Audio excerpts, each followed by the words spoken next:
Director Brendan Kelly says the 9 MEG units partner with state intelligence officers, Illinois National Guard counter-drug analysts, and community groups to stop the flow of narcotics. Get news anytime at DeWittDailyNews.com. We're 26 minutes ahead of the hour here on this Thursday morning, 24 degrees overcast. It feels like 10 degrees outside. Local information that makes a difference. Here's your regional weather. Today, cloudy skies, a winter weather advisory in effect from noon until 6 a.m. tomorrow morning. Snow 1 to 3 inches of accumulation today. Little to no ice. Temperatures around 30 degrees. We'll see a freezing rain mix later in the day. East-northeast winds at 10 to 20 miles per hour today. Wind gusts could reach 30 miles per hour. Snow and freezing rain early tonight. Little to no ice accumulation expected. New snow less than an inch in the overnight with a gradual ending to the snow before midnight. Lows around 23. North-northeast winds will shift from the northwest after midnight at 10 to 20 miles per hour. Cloudy Friday, a high of 30 degrees. Northwest winds at 10 to 20 miles an hour. A gradual clearing Friday night. Lows around 15 degrees. Sunny Saturday with temperatures in the mid-30s. A west-southwest wind at 10 to 20 miles an hour. Sunday sunny, a high in the mid-40s. And sunny with highs in the mid-40s Monday and Tuesday. Sunny on Wednesday. Temperatures in the lower to mid-50s. Again, that winter weather advisory in effect from noon today until 6 a.m. tomorrow morning.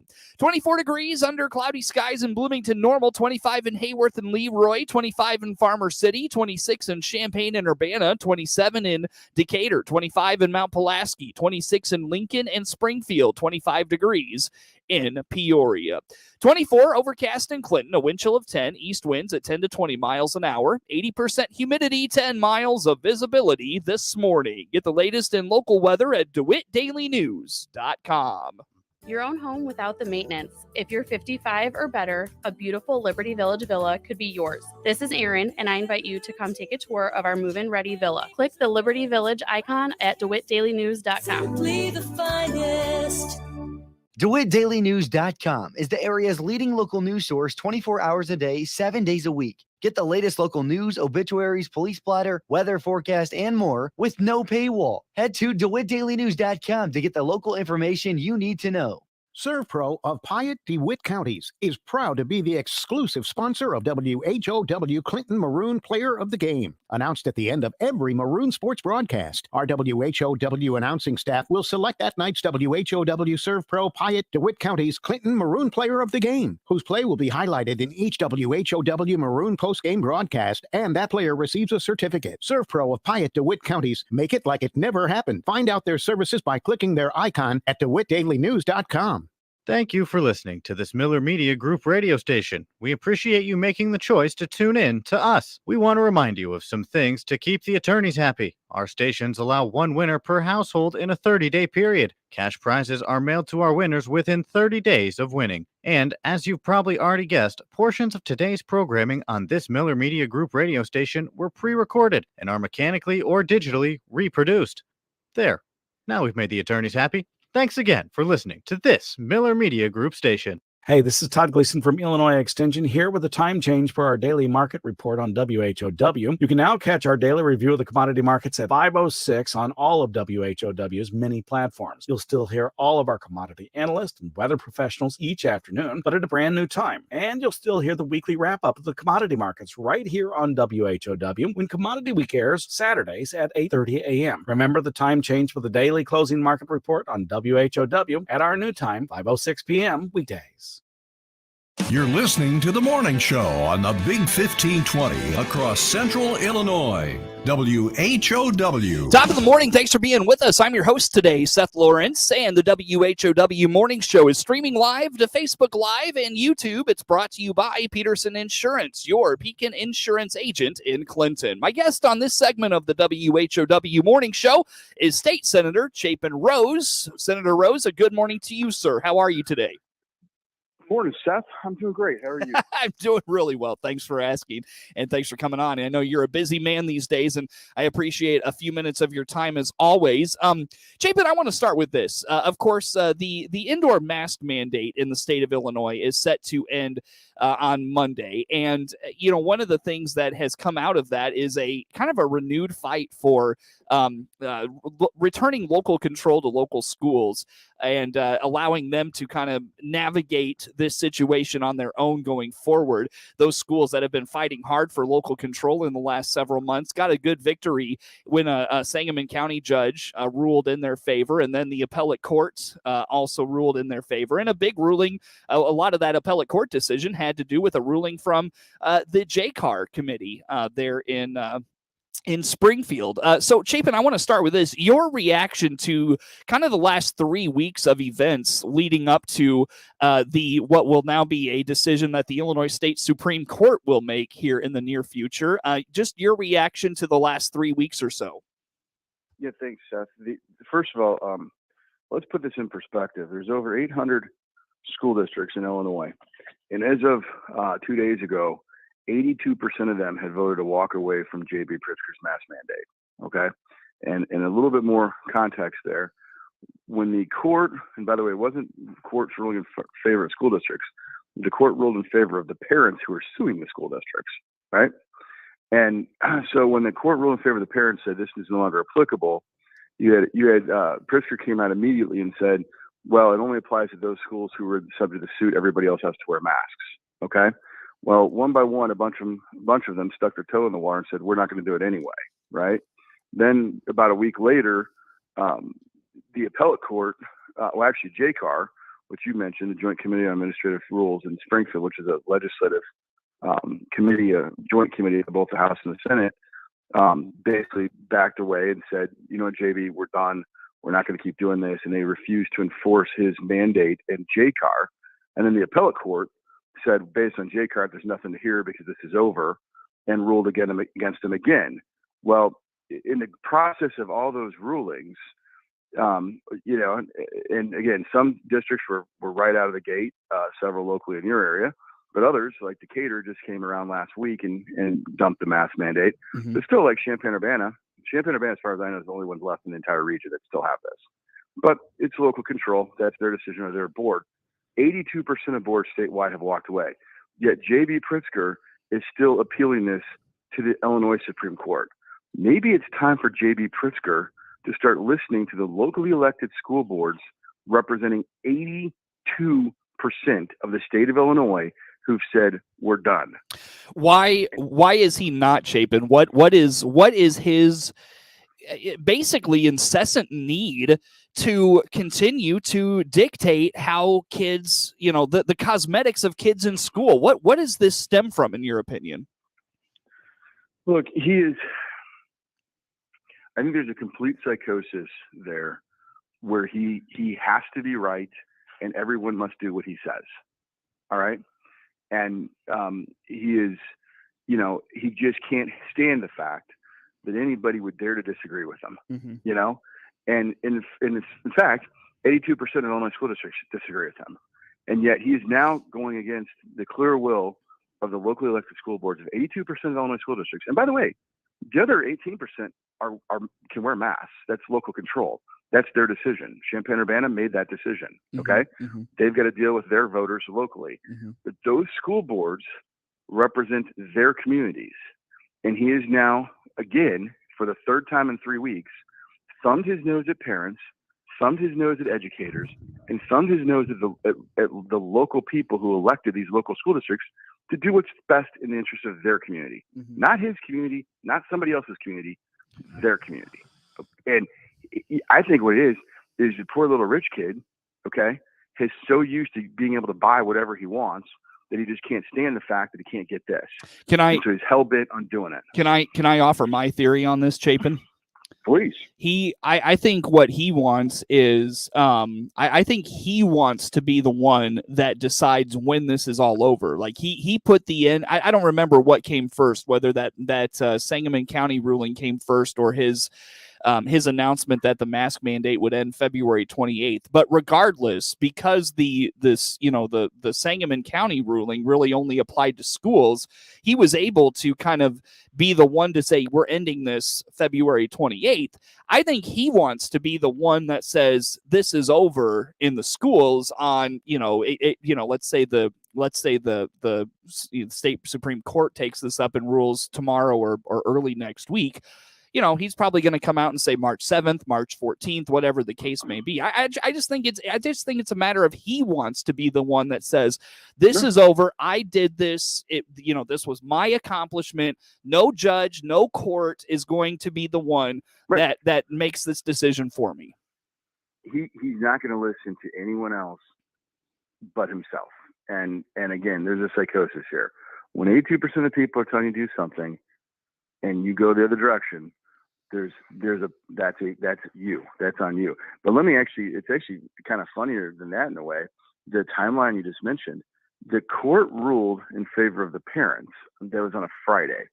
And he went he went berserk. He went berserk on parents and the schools and demanded that everybody listen to him over the weekend. And he was mad. Everybody, you remember that? Sure do. And then on Monday, suddenly, New Jersey and Connecticut said, we're done. We're out. And then on Tuesday, New York and California said, we're out. And by Wednesday, he's like, wait a minute, guys, wait a minute. What about me? And that was when he realized that the cool kids club of governors, right, in his mind, New York, New Jersey, Connecticut, and California, when the cool kids club of governors were going the other direction and nobody consulted him, boy, was he mad, right? Mm-hmm. And so on Wednesday, that's when he announced, well, February 28th for everybody but the schools. We're going to keep those kids down. We're going to keep those kids locked down. Which, first of all, let's think about how stupid that is, right? Mm-hmm. Adults who can actually get sick and seriously sick can go to a workplace and sit in a workplace unmasked, and spread this thing around. But the kids, who statistically are the safest group of people, they can't, right? So what is the goal here, buddy? Mm-hmm. But it wasn't until the Cool Kids Club of Governors reacted that drug him into this, all right? Mm-hmm. And let it be known, let me just say this. If there was ever any question about who these scientists are that were supposedly telling J.B. Pritzker what to do, okay? As of that Wednesday, it is abundantly clear that those scientists were, in fact, the governors of New York, New Jersey, California, Connecticut. There was never any science. Yeah. Never. Yes. Okay? As soon as the cool kids, went out of the box, J.B. Pritzker, what about me, guys? What about me? State Senator Chapin Rose on the phone with us for this morning, and I saw his latest comments. I don't know if they came out yesterday or the day before, Chapin, but basically he says it's imperative the Supreme Court rule in his favor. So if there are outbreaks in the future, he'll have the autonomy to tell schools that they need to mask the kids. I believe that was his latest comments. Well, you know what?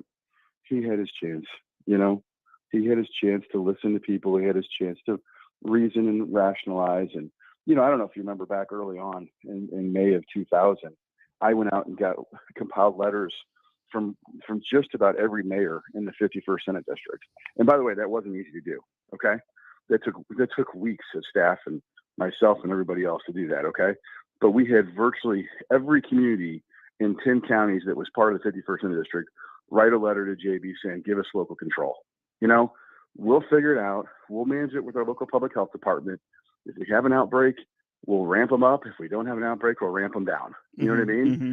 But the theme of it was, hey, you're in Chicago. We're in, Mode. It's a little tiny town in Shelby County, right? Mm-hmm. Let us manage based upon local, what the local circumstances are. And, nothing, crickets, right? Mm-hmm. I delivered the letter, crickets. And then, he finally calls me over the summer and says, well, I never got the letter. Okay. Whatever. It's his way or the highway. He is almost a sociopathic inability to empathize with anyone else, and certainly no one that could possibly dare to disagree with him. There's no conversation. There's no sit down and talk it through. It's his way or the highway. And that's what this is all about. It's about power and control and him being able to maintain his delicate sensibility in his own brain that he's somehow in charge. Mm-hmm, mm-hmm. Chapin, I look at the clock. I'll tell you what, let's take a timeout here. Did I miss anything in that conversation? Thoughts on the Supreme Court taking this up? I'm not sure if there's a timeline on when they may make a decision, but just thoughts on that in general. Well, I think the appellate court got it correct, and that was that once JCAR ruled, there's nothing else to rule on because the actual order is expired and the new order that was issued was not authorized by the JCAR. So, I'm not sure I'm expecting much different from the Supreme Court, but then again, as a lawyer, you never, you just never know what a judge is going to do. So sure. State Senator Chapin Rose on the phone with us for this morning. More to come with him on the WHOW Morning Show. We're streaming live to Facebook and YouTube, and it's brought to you by Peterson Insurance, your Pekin Insurance agent in Clinton. More to come with Senator Chapin Rose on the WHOW Morning Show.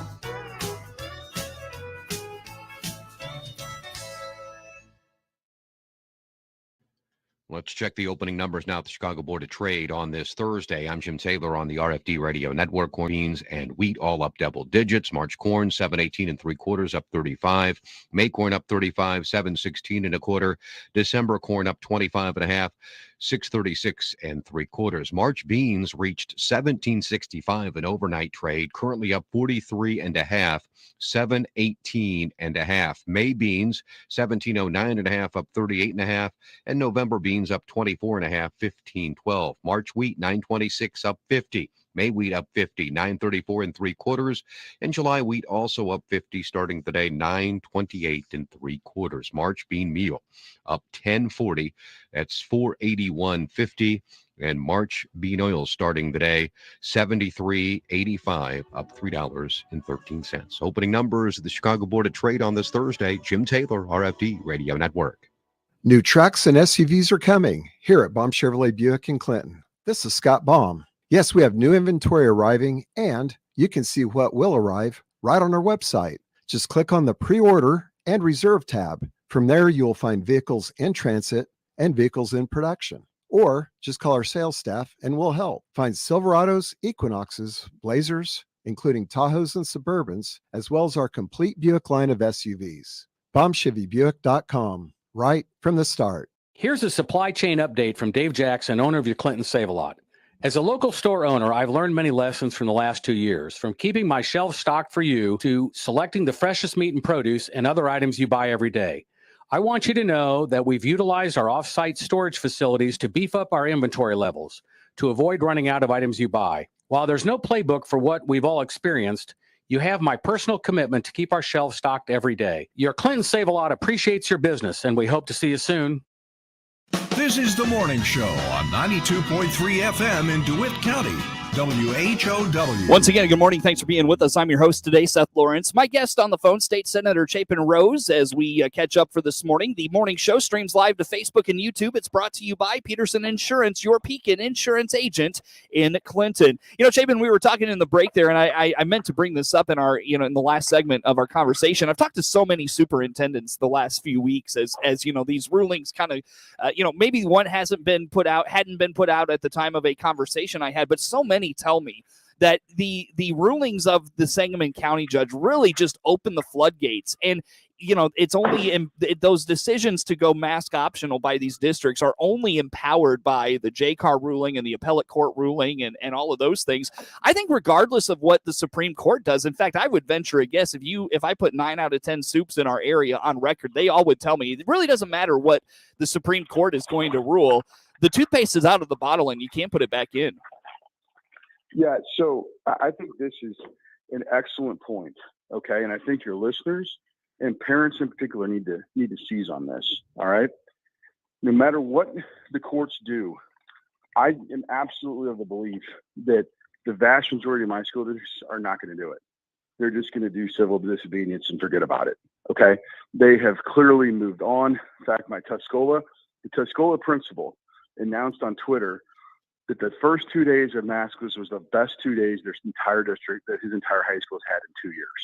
Okay, educationally, socially, all of it. Did you see that principle? Did you see that video of the kids in Las Vegas where they told them that they weren't going to have to wear masks anymore, and they all just went crazy? Chapin, I'm not kidding. I heard it was a really good video. I heard multiple stories of things like that happening in Central Illinois, where teachers or administrators told their kids, "Hey, we don't have to wear masks anymore, guys," and the places went crazy. Yeah, I'm telling you right now that J.D. Pritzker can do whatever he wants. People are done. Everybody but Champaign-Urbana around here is done, Mm-hmm. And the other thing I'm going to tell you is come March 1st, there's very little he can do anyway. And this is something that people need to know in case the school district were to try to go backwards. The State Board of Ed cannot rule on anything related to a local school district for 90 days. Okay. Mm-hmm. So come March 1st, even if a school district were to basically say, well, come the end of February, which is, basically this Monday. week. Yeah. If this were to go backwards and the school said, no, we're not going to go backwards, the State Board of Education can't do a damn thing to that local school district for 90 days until graduation's over. Mm-hmm. Okay. Mm-hmm. So all those classes count, all those graduation certificates count. All right. Mm-hmm. And, if he wants to play that game, I mean, first of all, he's already got 82% of school districts in open revolt. Okay. Mm-hmm. If he tries to play that game with the Supreme Court opinion, which again, I suspect it'll be the same as it has been, but in the event it weren't, I just don't think schools are going to listen. I think they're going to say, you know what, screw you, buddy. Take us to ISB. Oh, wait a minute, you can't do anything to us for 90 days, and by then school's out. What about as we get to election time in the fall? Because I think it's going to be a slippery slope for him to say, you're going to have to mask, but I'm going to talk about for 2 months leading up to the election in November, I'm going to talk about how great of a job we did with COVID. How about that? Well, first of all, dude, as much as we just talked about, his decision here having nothing to do with actual science and have everything to do with what the other governors and the Cool Kids Club of governors are doing, right? What those guys are doing was reading the tea leaves and seeing which way the wind was blowing and realizing all their butts are up for election in November, and them saying, you know what, we're not going to be dealing with this in November. And that's why they did it now. Okay. Mm-hmm. This never had anything to do with science, never had anything to do with anything. Okay. Mm-hmm. And, but I will tell you this, I've got, Democrats historically have had, kind of a stranglehold on young voters, right? There is an entire new generation of graduating seniors in high school that are going to be able to vote in this election who cannot stand J.B. Pritzker. We'll see. We'll see for sure. Now they got to get registered. Right. And they got to show up. But the bottom line is these people are not the typical, oh, yeah, we're a Democrat because it's cool. Rose, anything else on that, my friend? Brother, you're the best chef. I always enjoy it. I wanted just quickly, I was talking to my wife last night after I got home from the basketball game I was at, and we were talking, and she asked if you were coming on my show anytime soon, and I said, actually, coincidentally, yeah, he's on tomorrow. She said to say thank you to you for your work in the student loan repayment assistance bill that you helped pass out of committee. This would benefit human services in Illinois. Tell us about this, Chapin. Yeah, there's a lot of different. Look, first of all, we got to do something about student loan debt for everybody, right? But there's been a lot of work around people who serve communities that are underserved, but in this case, mental health, development disabled, et cetera, right? Mm-hmm. So there's been a lot of work on different areas, but we're trying to. And by the way, again, I would just note that I'd say thanks, but the reality is, really we need to do a better job with all of our schools, and because college tuition is just absolutely unaffordable for families, right. And we're throwing kids into indentured servitude for the first 20 years of their working life. With student loan debt. And she made the point that this is actually going to really allow them to hire better people because folks go to school and they're not allowed to. You were instrumental in another bill that allowed for state contractors that they had to basically, if they work with DCFS, they had to give raises to these people, and those contractors had to give raises and things of that nature. So it's going to allow them kind of a trickle down effect to basically hire better people and make their jobs more attractive. Yeah. Again, the point here is there's a huge shortage of staffing in particularly in development disabled, those job categories. And, we're just trying to help, but I will tell you that every president of every university comes in my office and I want to, the first thing I ask them is what's their tuition? First question I ask, mm-hmm. Because we have people who can't buy a house, can't buy a car because they're paying it all in the student loan debt, mm-hmm. And by the way, we should have an entire show on this sometime because we could talk for 30, more minutes and take calls even on this topic. Chapin, we had a bad experience with that one time. I'm not doing that again. I don't care who it is. But at any rate, at any rate, Chapin, I'll tell you what. I'll let you go. I know you've got a busy day ahead, and be safe out there. Get through this weather tonight, and we'll talk again next month. Thanks, Jeff. Have a good day. You do the same. State Senator Chapin Rose on the phone with us. Always good to get his perspective. That is our guest on the phone. And again, the morning show streams live to Facebook and YouTube. It's brought to you by Peterson Insurance, your Pekin Insurance agent in Clinton. Network.